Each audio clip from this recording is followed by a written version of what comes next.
Hello, je vous propose de voir les équations différentielles du second ordre à coefficient constant. C'est parti. On propose de résoudre des équations différentielles du second ordre à coefficient constant. On nous demande de résoudre y seconde plus 3y' plus 2y égale 1. Et donc on va rappeler un petit peu comment il faut faire lorsqu'on a une équation différentielle du second ordre à coefficient constant.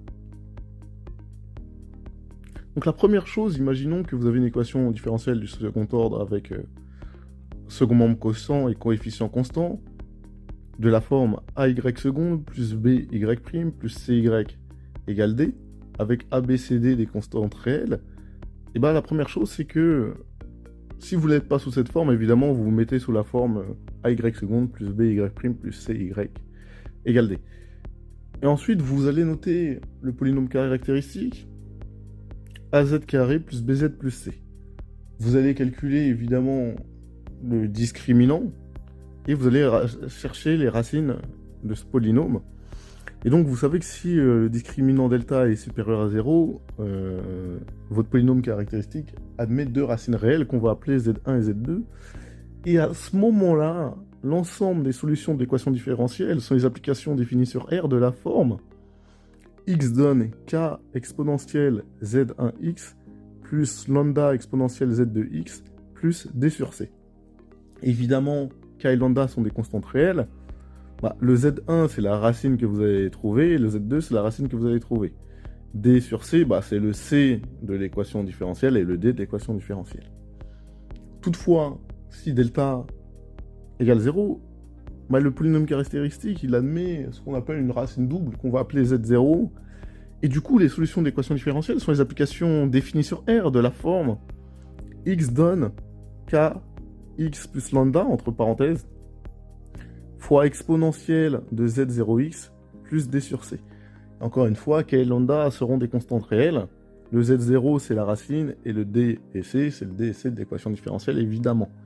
Et si delta est négatif, alors le polynôme caractéristique admet deux racines complexes conjuguées, qu'on appelle Z1 et Z2, donc Z1 moins B moins I racine de moins delta sur 2A, et Z2 qui est le conjugué, c'est-à-dire moins B plus I racine de moins delta sur 2A. À ce moment-là, les solutions de l'équation différentielle sont les applications définies sur R. Bon, là, on considère qu'on travaille sur R. Si on ne travaille pas sur R, ce ne sera pas R, évidemment. De la forme x donne k exponentielle de moins b sur 2a fois x fois cosinus de racine de moins delta sur 2a plus lambda exponentielle de moins b sur 2a fois x fois sinus de racine carrée de moins delta sur 2a plus d sur c. On va faire un exemple et on sera forcément dans un des trois cas. Et donc l'exemple, c'est ce qu'on décrivait, c'était de résoudre y seconde plus 3y' plus 2y égale 1. Dans un premier temps, je vais noter mon polynôme caractéristique, qui est le suivant.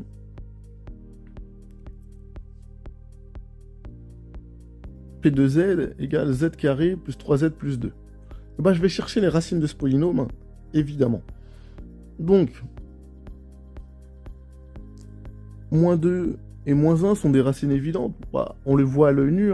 Si vous n'êtes pas capable de voir ces racines évidentes à l'œil nu, vous calculez le discriminant delta, et ensuite vous connaissez la suite pour les trouver.